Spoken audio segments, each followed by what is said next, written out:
yet. Okay, cool. Okay. Hey everybody, my name's Rhiannon. And I'm Jordan, and this is Better Building with Buck. We're excited to share with you today's episode, which is number 2, house plans.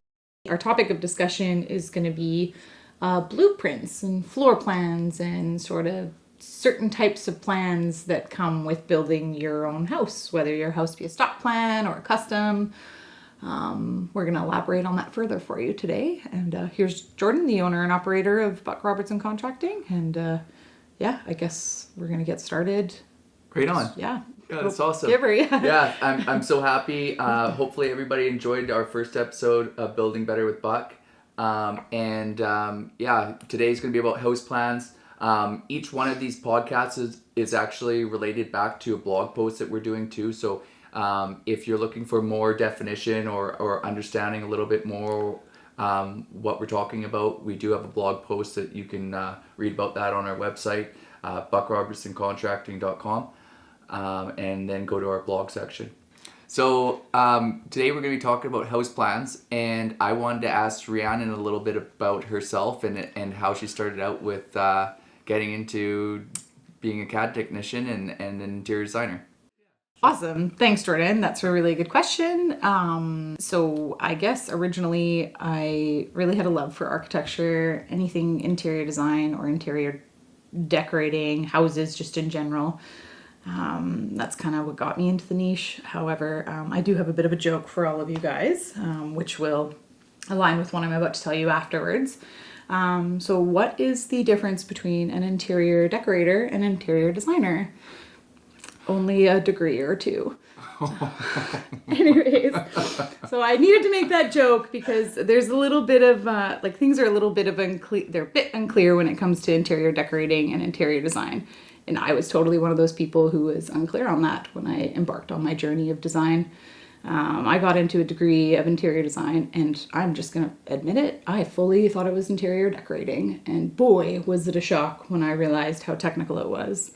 The good thing was, though, is I found that the fit and finish and sort of the colors and the furniture and the fluffy and the fun and the coloring part of design was not really my niche. I definitely took more liking to the more technical side, the architectural side, the building envelope, space planning.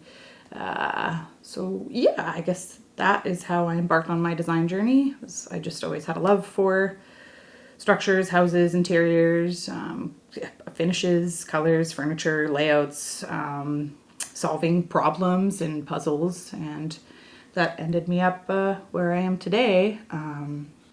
That's super awesome. Yeah. And we kind of started out the podcast talking about design build because we were excited about us being able to become a design build company, which is when you have somebody that is also designing your plans, working with the builder, and you're able to have a cohesive teamwork, and both people are able to understand what another likes, so you're not losing out on the back and forth of miscommunication, and you're able to move that project ahead with ease and proficiency.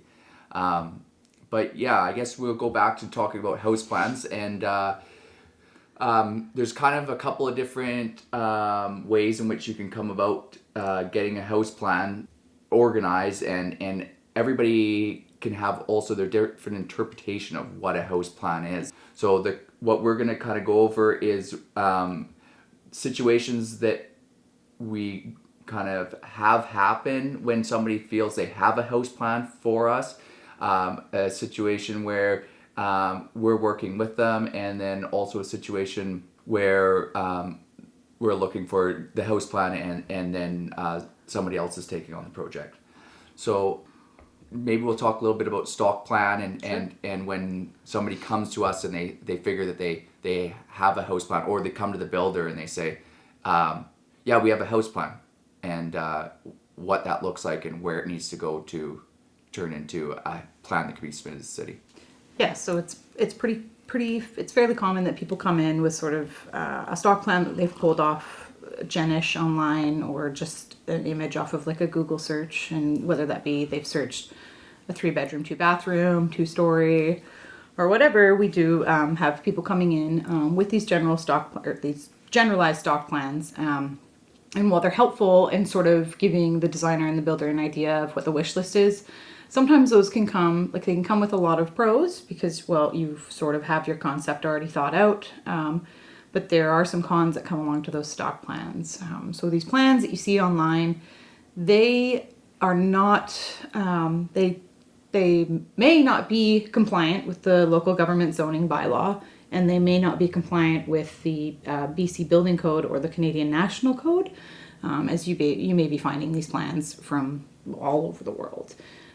So it's really important to keep that in mind because that could change a lot of things with your design. Another thing, sort of another con that we've noticed in our travels when people bring in stock plans is the layout that they've provided with us doesn't exactly line up with the exterior aesthetic that they're looking for. So say if we got like a really like angular boxy house, but they wanted something that was, we don't get Art Nouveau, but say we wanted something that actually, say they wanted an exterior that actually had a lot of curvature to it, or like a Victorian or a Gothic or something, like, well, this floor plan isn't going to work for that. It's not going to complement that kind of exterior. So, and a lot of these floor plans don't come with elevations provided.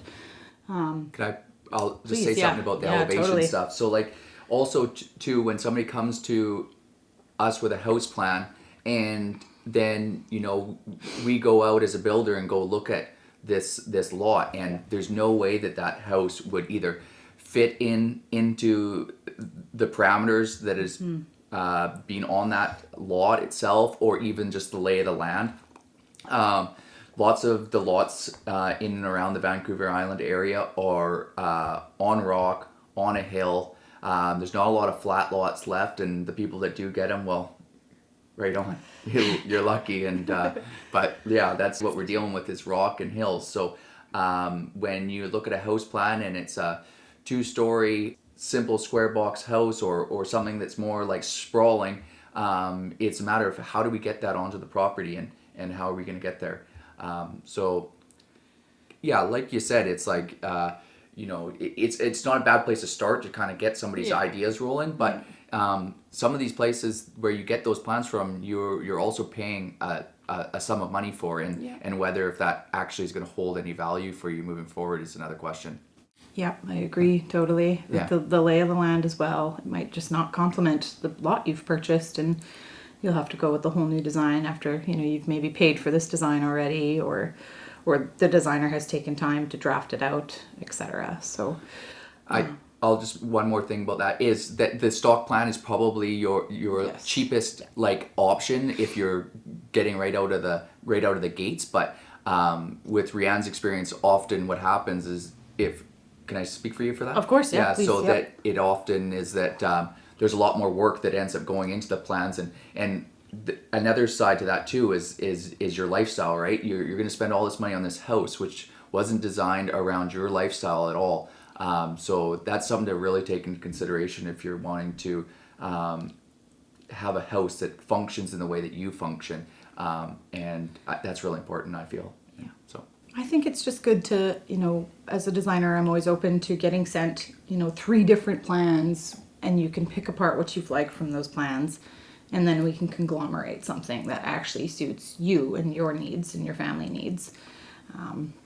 But yeah, we can move on to the next one if you're ready. Yeah, if you want to. Yeah. Cool, okay.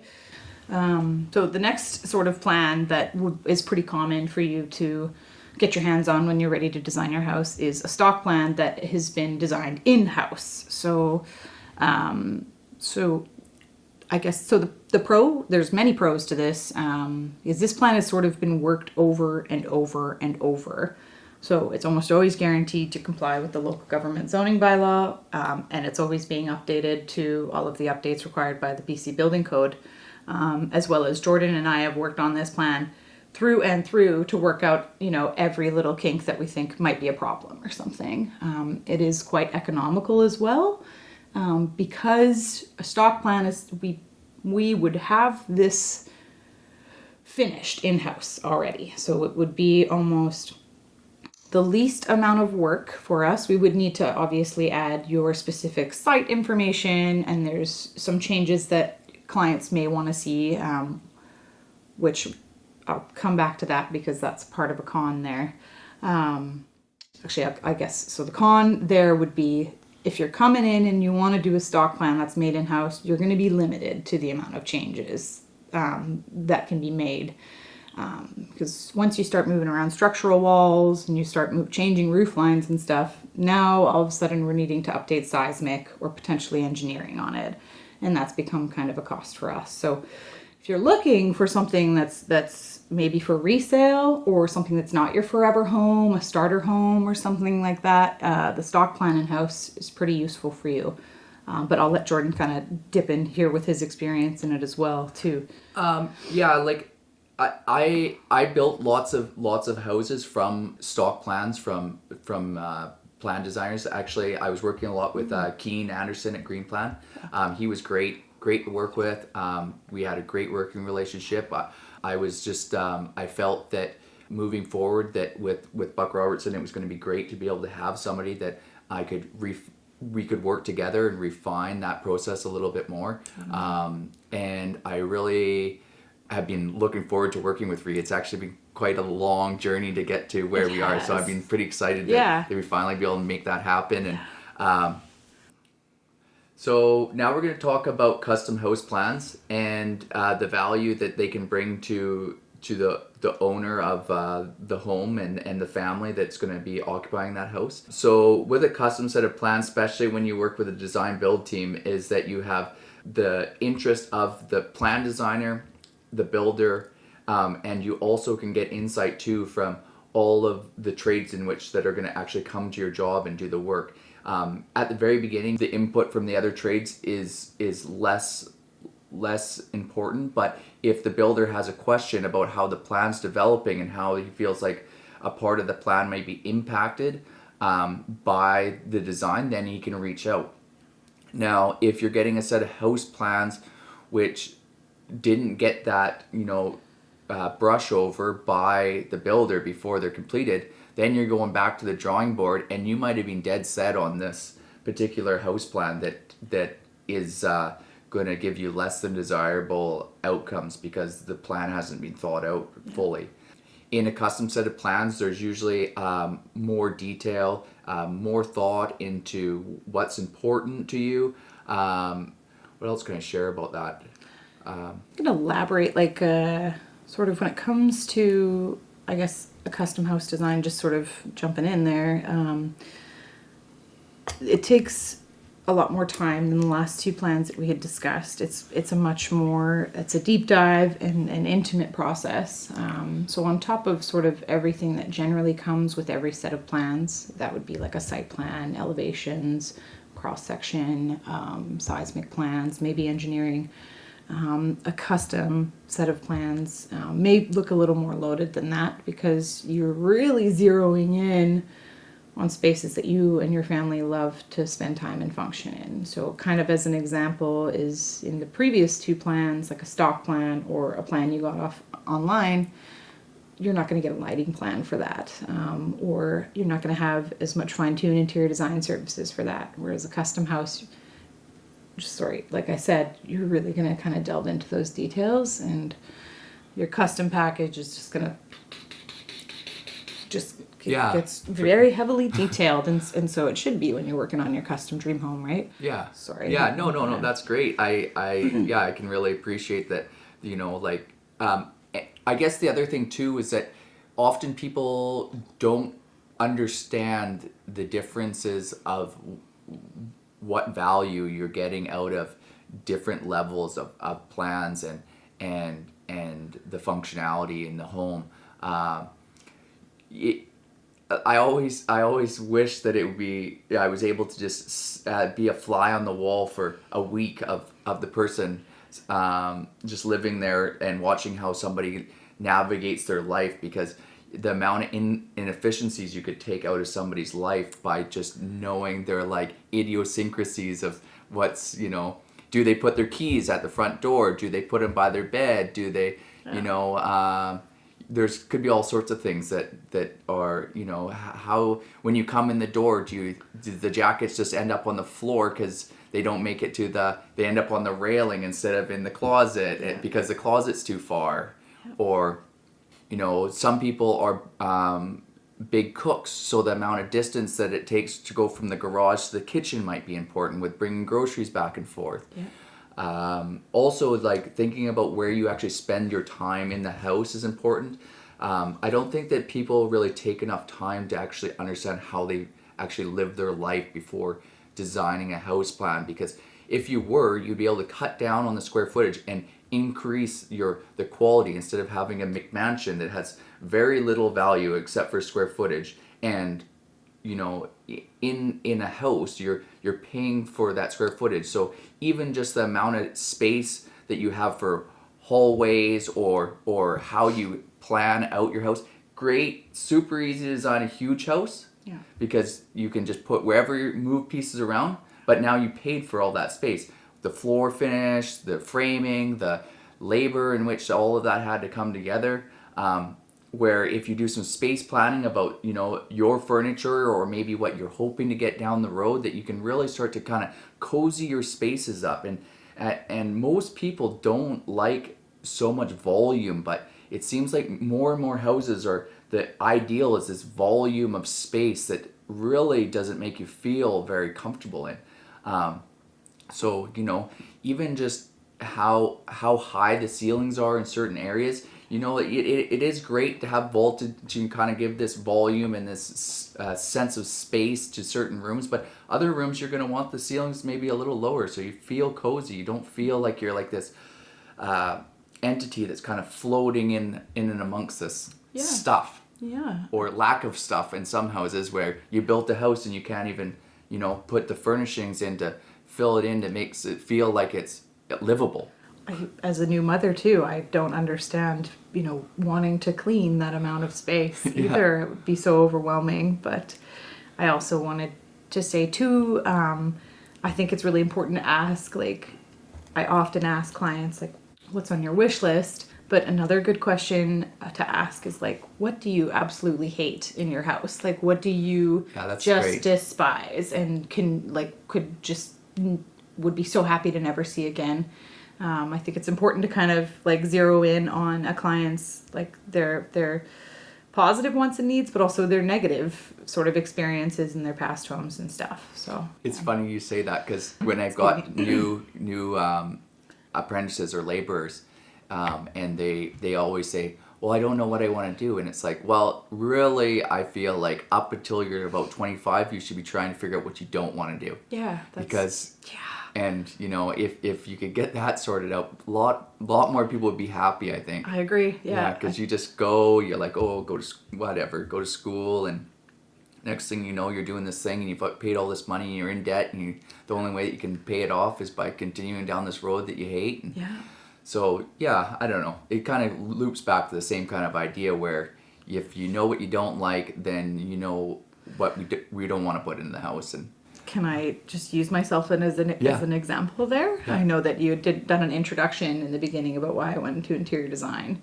So they say hindsight is 20/20, and adding on to what Jordan said about how it's important to kind of figure out what you don't want, I feel like that probably saves a lot of time. And a prime example of that is I took a degree in interior design, and now I'm continuing my studies as an architectural CAD technician, in architectural and building technology.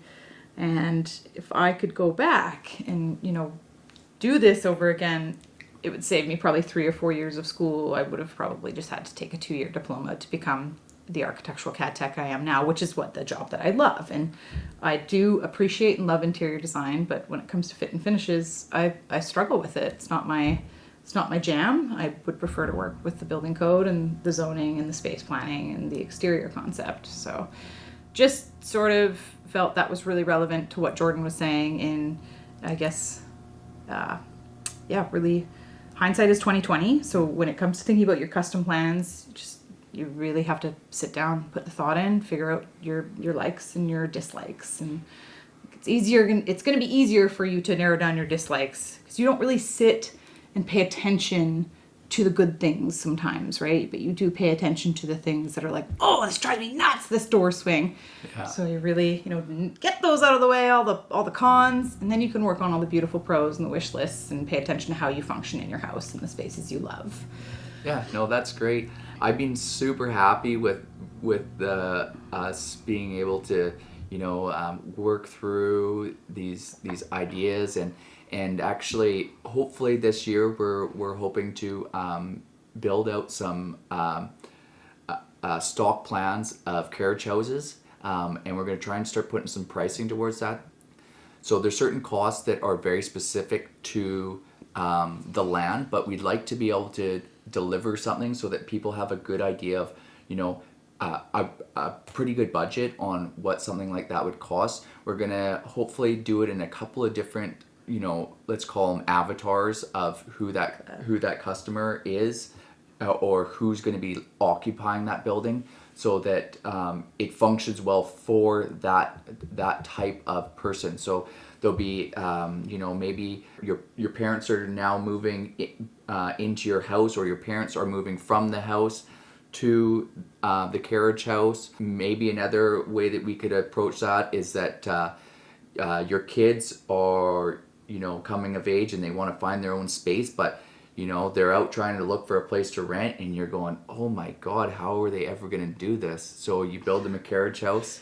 Another option too is the fact that if you're a handy type person and you wanted to have a carriage house where the bottom floor was dedicated to the services in which you either offer, or you like to have a shop, a wood shop or a metal shop or whatever that happens to be, and then the renters are paying for that space for you. So that's another great advantage of being able to utilize the land that you have. And there's a lot of properties in Nanaimo that could get a carriage house. So if you have any interest in trying to build a carriage house at your property, let us know, and we'd love to be able to offer those services to you. So that was, Another thing that we could add to that too is more an income property as well. Like if you're in a higher density area of town and you think, okay, maybe we can get a small carriage house for somebody passing through to do business or something. College too, maybe. Exactly. Yeah, university, it would be good close to the university village. So just think very economical, small, compact for maybe an international student or local student, whatever. Yeah. But just another sort of another spin to put on the carriage house as well. Income property. And I mean, I'd be interested to hear what anybody has. Is there any other end user you think that we should sort of think about? Think about when it comes to designing like a small functional space. Sorry, go ahead. It is something that we're working on right now. So hopefully we'll get that out in the next little while. And when it is available, we'll let you know on the podcast or even through our social media. I really appreciate. Do you have anything more to add? No. I think we gave a pretty well-rounded explanation of the breakdown of what we could provide to them. So, sweet. Yeah. Yeah. So yet again, on our website, we're going to have for every podcast, there's going to be a blog post. Maybe not every, but there's going to be a fair amount. And we're looking forward to actually having some other people come and join us at the table. I think that'll be great. Yeah.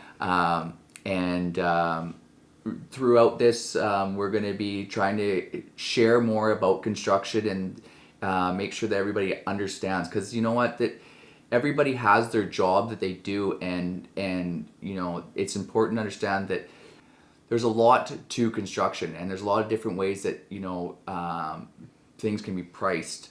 And we always get the cost per square foot type questions. And we'll get into that at some point. But anyways, I really appreciate everybody watching episode 2, Better Building with Buck. And at Buck Robertson Contracting, we do contracting with communication. Thanks so much, everybody. Bye for now. Bye.